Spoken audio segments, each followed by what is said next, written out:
Assalamualaikum warahmatullahi wabarakatuh. Selamat malam, salam sejahtera untuk kita semua.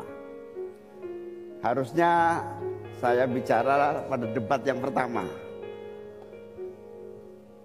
tapi hari ini saya sungguh bersyukur akhirnya bisa bertemu. Tapi jangan salah paham, bukan karena saya ambisi jadi presiden, tapi karena saya punya pelajaran yang penting selama saya berjuang di politik. Apa itu? Saya menyaksikan dan menjadi bagian dari adanya pemerintah yang memiliki kewenangan mutlak, terutama pimpinan tertinggi, untuk bisa menghadirkan keadilan dan kemakmuran rakyat. Inilah yang disebut sebagai selepet, menjadi bagian dari kewenangan untuk menghadirkan kemakmuran dan keadilan. Selepet itu seperti sarung yang saya bawa ini, bisa di kalangan santri bisa membangunkan yang tidur, menggerakkan yang loyo, dan sekaligus mengingatkan yang lalai. Alhamdulillah, Gusti Allah memberi kesempatan saya untuk bersama-sama Mas Anies yang memiliki pemikiran yang sama untuk terwujudnya perubahan dan perbaikan. Bahkan kami berdua seperti botol dengan tutupnya. Jangan salah, selepet itu disrupsi. Disrupsi itu adalah awal dari perubahan. Bayangkan, 100 orang Indonesia kekayaannya di atas 100 juta jumlah penduduk Indonesia. Artinya ini keadaan yang tidak adil. Ini harus kita selepet. Kita juga harus punya keyakinan bahwa 100 orang yang kaya ini kita pajakin bersamaan dengan kita turunkan pajak kelas menengah di Indonesia. Indonesia ini negara besar. Kita harus mampu keluar dari middle income trap. Kuncinya kita harus mampu menaikkan nilai tambah di dalam negeri. Di tengah gempuran resesi global, perang dagang, konflik geopolitik, rata-rata pertumbuhan ekonomi negara kita tetap resilient di rata-rata 5%. Pertumbuhan ekonomi yang berkualitas didukung dengan penurunan angka pengangguran, angka kemiskinan, penurunan angka Gini rasio, dan juga angka inflasi yang terkendali. Bapak Ibu yang saya hormati, teman-teman sesama anak muda, lalu apa agenda ke depan? Kita akan lanjutkan hilirisasi, bukan hanya hilirisasi tambang saja, tapi juga hilirisasi pertanian, hilirisasi perikanan, hilirisasi digital, dan lain-lain. Kita lanjutkan juga pemerataan pembangunan yang tidak lagi Jawa sentris. Kita genjot terus ekonomi kreatif dan juga UMKM. Kita punya 64 juta UMKM yang menyumbangkan 61% untuk PDB kita.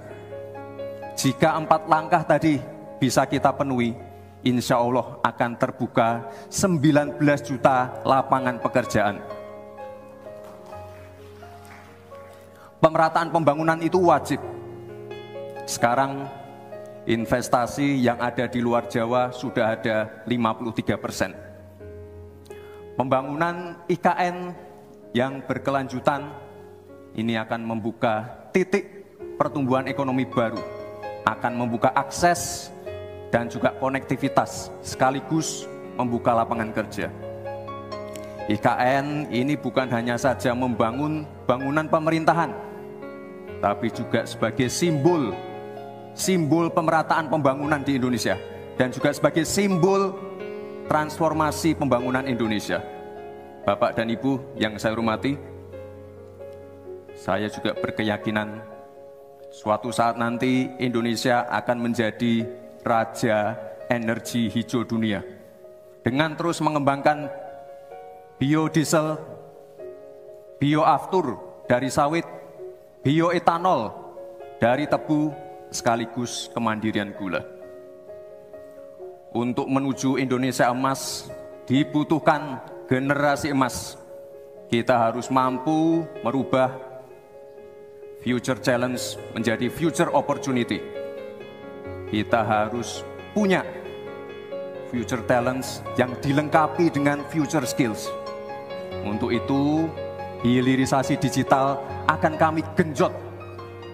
Kita akan siapkan anak-anak muda yang ahli artificial intelligence, anak-anak muda yang ahli blockchain, anak-anak muda yang ahli robotik, anak-anak muda yang ahli perbankan syariah, anak-anak muda yang ahli kripto.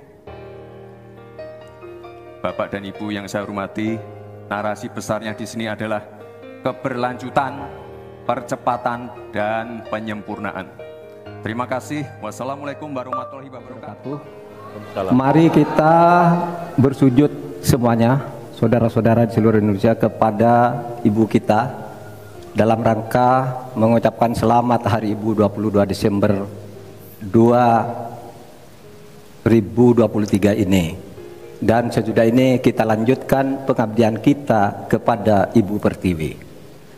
Ada yang bertanya kepada kami, mungkin tidak Anda mentargetkan mendapat pertumbuhan ekonomi 7% di dalam 1 tahun, karena di dalam sejarah reformasi tidak pernah sampai tumbuh sebanyak 7%.